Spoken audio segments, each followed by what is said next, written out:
warahmatullahi wabarakatuh. Perkenalkan, nama saya Adi Mauludin dari Prodi PAI semester 5. Di sini saya akan menjawab pertanyaan UAS tentang psikologi pendidikan yang diampuh oleh dosen Ibu Nur Rahmatillah, SPSI, MPD. Langsung saja ke pertanyaan yang pertama, ialah definisi psikologi pendidikan. Di mana definisi psikologi pendidikan ini ialah cabang dari psikolog, yang mana kita dapat melihat ataupun memahami sebuah tata cara pengajaran dan pembelajaran dalam suatu lingkungan. Dalam suatu lingkungan, sebuah pendidikan, di mana psikolog pendidikan ini mengajarkan ataupun dalam proses pembelajaran ini mengajarkan sebuah pengajaran yang cukup bermanfaat untuk peserta didik, baik dilihat dari sudut pandang kognitif ataupun dari segi perilaku, yaitu fungsinya untuk memahami perbedaan antara peserta didik yang satu dengan peserta didik yang lainnya, agar kita bisa membedakan peserta didik yang satu dan yang lainnya sifatnya A atau B, yang satu laginya B atau A. Seperti itu. Ya. Yang selanjutnya yakni manfaat belajar psikologi pendidikan. Manfaat belajar psikologi pendidikan ini ialah kita bisa melihat ataupun memahami apa yang anak butuhkan dalam pembelajaran. Dilihat dari aspek yang tadi, kognitif ataupun perilaku, untuk memahami perbedaan anak tersebut.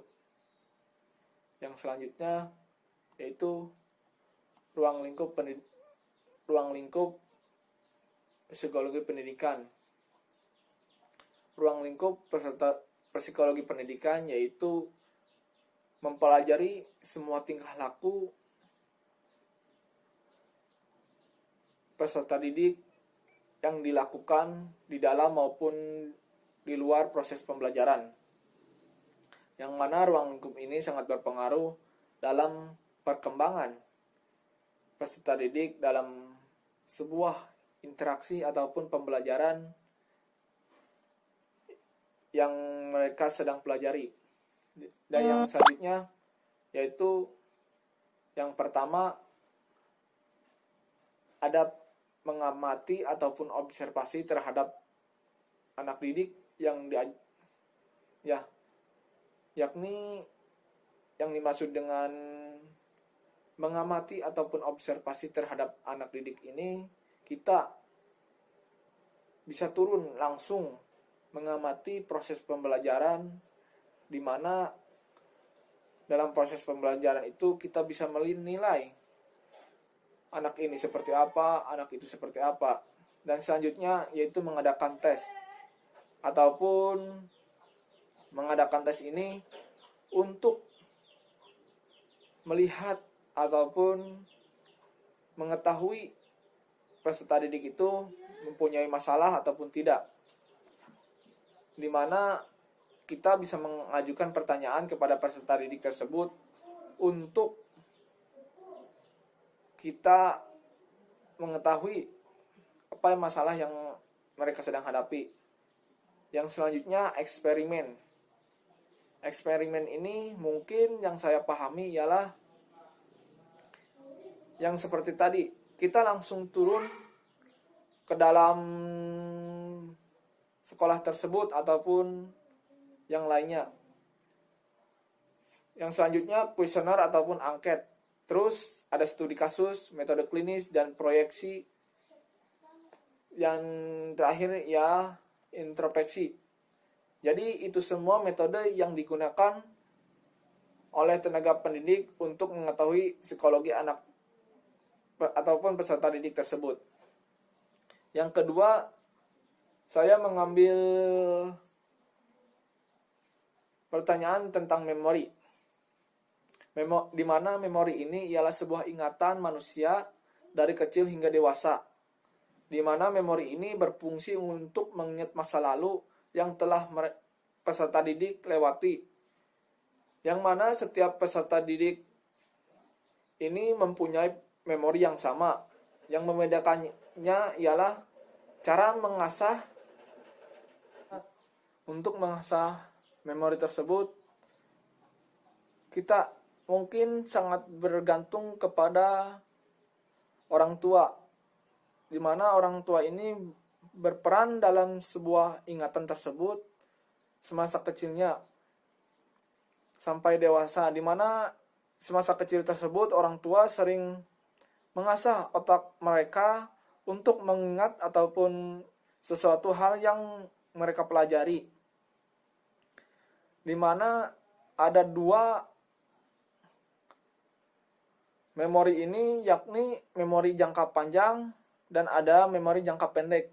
Di mana memori jangka panjang ini ialah peserta didik dapat mengingat semua hal ataupun semua pembelajaran yang sudah diajarkan dalam waktu yang cukup jauh.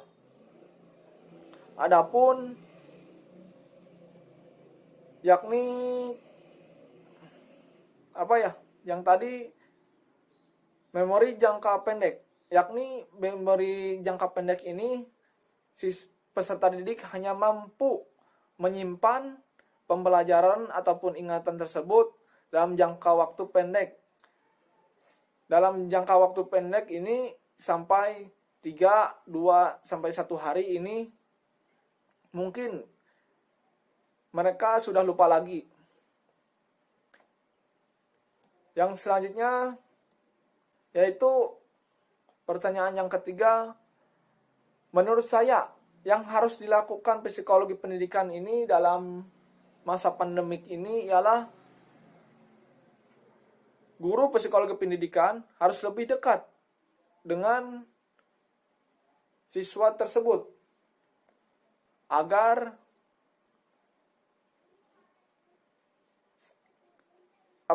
guru psikologi pendidikan tersebut bisa memahami ataupun situasi yang mereka hadapi peserta didik itu seperti apa, yakni dengan cara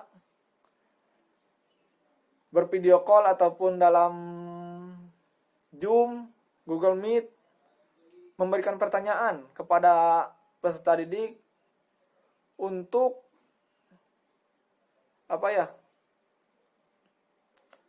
untuk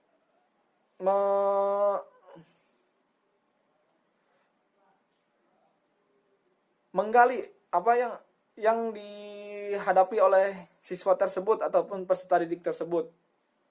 Intinya guru psikologi pendidikan itu harus teliti dalam menjalankan proyeksinya untuk memahami semua peserta didik tersebut. Baik, mungkin segitu dari saya. Kurang lebihnya mohon maaf. Billahi taufiq wal hidayah. Wassalamualaikum warahmatullahi wabarakatuh.